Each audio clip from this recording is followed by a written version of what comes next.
Assalamualaikum warahmatullahi wabarakatuh. Sahabat muslimah ulul albab, alhamdulillah hari ini kita telah bersama Ibu Dr. Murninia SE/MSI. Beliau adalah akademisi di bidang ekonomi dan sangat relate dengan pembahasan kita hari ini, yaitu tentang tata kelola sumber daya alam dan bagaimana dampaknya terhadap kesejahteraan masyarakat. Kita sapa terlebih dahulu. Assalamualaikum warahmatullahi wabarakatuh, Ibu. Waalaikumsalam warahmatullahi wabarakatuh. Bagaimana kabar Ibu hari ini? Alhamdulillah. Alhamdulillah. Nah, ini langsung saja, Bu. Saya ingin tanya, kira-kira bagaimana pandangan Ibu terkait dengan potensi sumber daya alam yang ada di Indonesia saat ini, dan fakta pengelolaannya itu seperti apa sih, Bu? Ya, makasih atas kunjungannya Muslimah ulul albab. Adapun potensi sumber daya alam yang ada di Indonesia itu sangat banyak dan tidak saking banyaknya kita tidak bisa menghitungnya. Akan tetapi kita mengambil sampel kita wilayah Kendari, Sultra, itu jumlah semuanya pengusaha tambang, perusahaan tambang itu adalah 213 perusahaan tambang. Itu sesultra 213. Khusus nikel itu untuk sesultra itu adalah 143. Jadi sangat banyak. 100 lebih itu sangat luar biasa. Luar biasa. Nah, siapa yang mengelola ini, kan begitu ya? Mengelola ini berarti kita melihat secara fakta ada tiga pengelolaan yang ada di lapangan, khususnya Konawe itu. Yang pertama itu adalah BUMN yang dikenal secara umum adalah Antam, Aneka Tambang. Yang kedua itu adalah swasta, yang ketiga itu adalah individu. Nah, adapun bagaimana mekanisme pekerjaannya atau pengelolaannya itu Antam itu ternyata pemerintah itu dia hanya mendapatkan pajak tergantung kesepakatan antara Antam dan pemerintah daerah. Dia mendapatkan 1% untuk provinsi Sultra. Untuk provinsi 1%, baik itu swasta maupun tambang, maupun BUMN. Kemudian dia mendapatkan 2,5% itu untuk kabupaten yang penghasil tambang, khususnya nikel, dia 2,5%. Sementara yang lainnya itu adalah kabupaten atau provinsi yang berdekatan dengan titik tambang, itu juga 2,5%.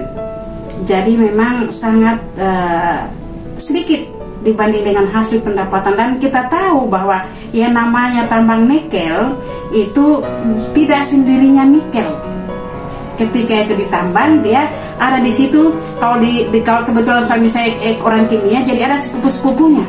Sepupunya itu ada di situ aspal, di situ ada material lain yang masuk di situ. Jadi kalau izinnya itu hanya nikel, sudah lagi yang lain lagi akan masuk. Jadi itu izinnya hanya nikel, ya kita 1%. Itu sangat luar biasanya.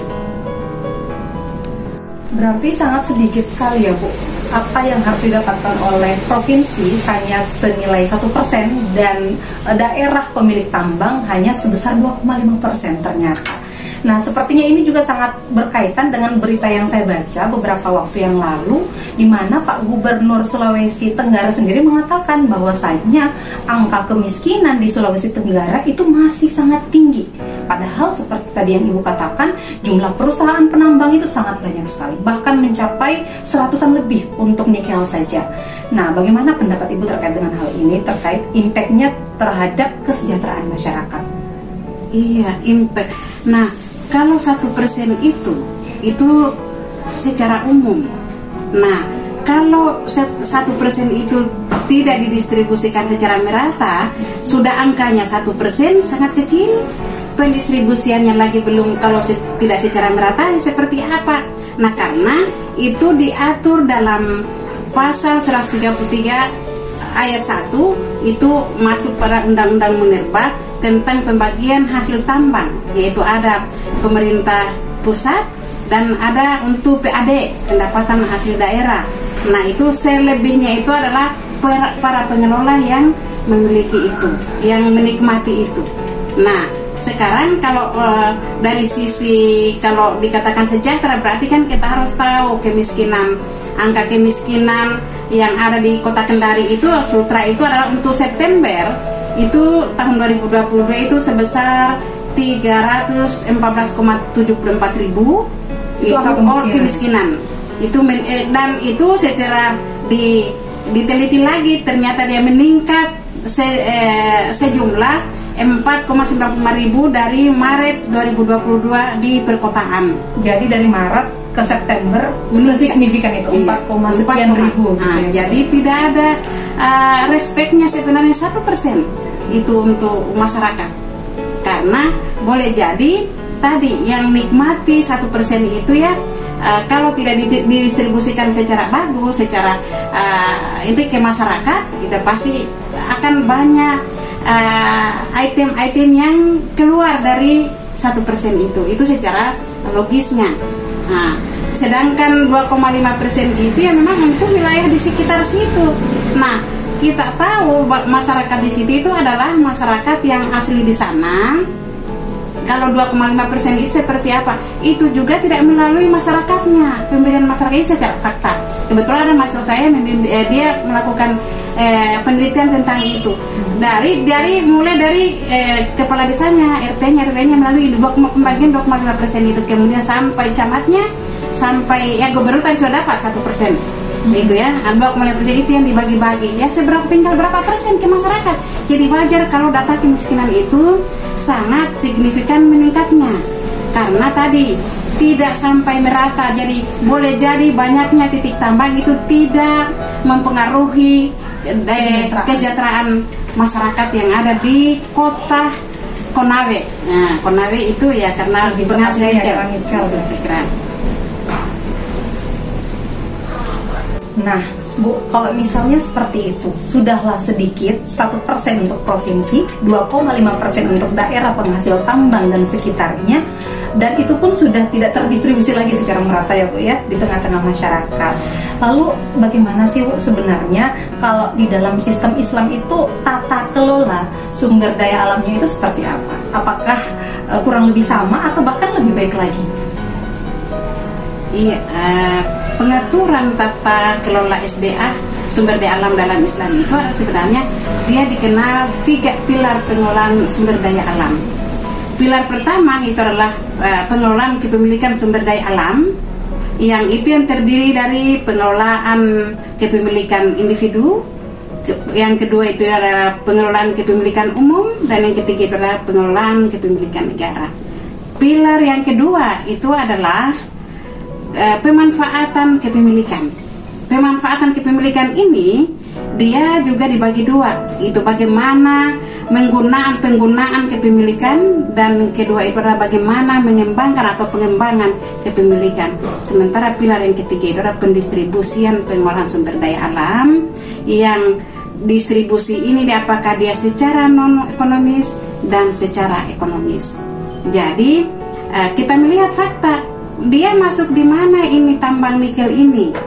Berarti dia masuk pengolahan, kalau kepemilikan individu tidak termasuk, berarti dia masuk kepemilikan umum. Nah, kepemilikan umum ini adalah kepemilikan yang itu dikelola yang tambang-tambang besar, gitu ya. Tadi dari sisi wilayahnya banyak, besar, dari sisi jangkauan pengelolaannya sekitar berapa tahun itu berarti dia masuk ke kepemilikan umum. Dan itu salah satu ciri itu dia kalau dikelola itu tidak akan pernah habis juga, tapi jangka panjang.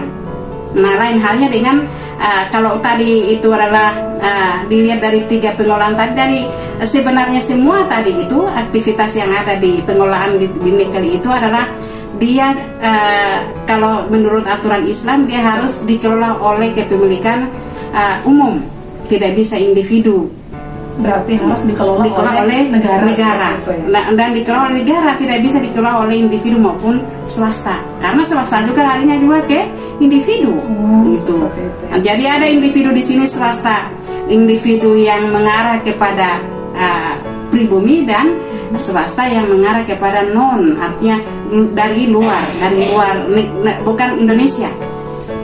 Nah itu, nah kepemilikan umum ini jadi berarti dia kan masuk pengelolaan yang tambang-tambang yang besar.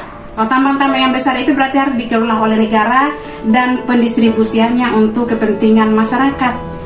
Untuk kepentingan masyarakat itulah dalam ekonomi Islam, dia masuk ke pendistribusiannya secara jelas untuk masyarakat, bukan per individu. Makanya wajar kalau ada kemiskinan yang meningkat berapa persen dari tahun ke tahun, meningkat terus, pengangguran banyak gitu ya. Walaupun titik tambang itu sangat banyak di daerah-daerah itu, akan tetapi kalau pengelolaannya itu dikelola oleh swasta atau individu, maka ya pasti karena hanya segelintir orang yang merasakan itu, tidak secara merata oleh masyarakat yang ada di wilayah itu. Jadi itu suatu hal kewajaran dan normal itu. Tapi kalau itu dikelola oleh negara, gitu ya, tambang-tambang yang besar ini seperti emas, perak, tembaga, timah, dan nikel, besi, minyak bumi, dan sebagainya diatur oleh sistem ekonomi Islam agar menjadi milik umum.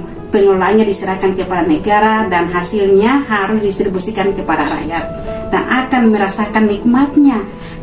Kategori sejahtera ini sudah di situ nih, nilai-nilainya yang kita peroleh untuk kesejahteraan masyarakat.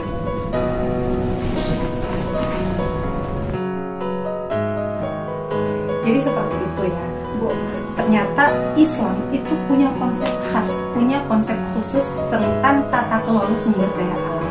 Berbeda dengan realita yang kita dapatkan tadi rupanya, yang ternyata penghasil tambang itu hanya mendapatkan sedikit saja, bahkan pendistribusiannya itu mungkin tidak sampai juga ke tangan masyarakat. Kalau sampai itu pun hanya ibaratnya kayak setetes-tetes air gitu ya, Bu ya. Tapi kalau dalam Islam konsep kepemilikannya jelas, dikelola oleh siapa juga jelas, pendistribusiannya terhadap masyarakat juga dipastikan sampai ke tangan masyarakat. Seperti itu. Baik, sahabat muslimah ulul albab, seperti itulah perbincangan kami di hari ini. Semoga bermanfaat bagi kita semua. Assalamualaikum warahmatullahi wabarakatuh.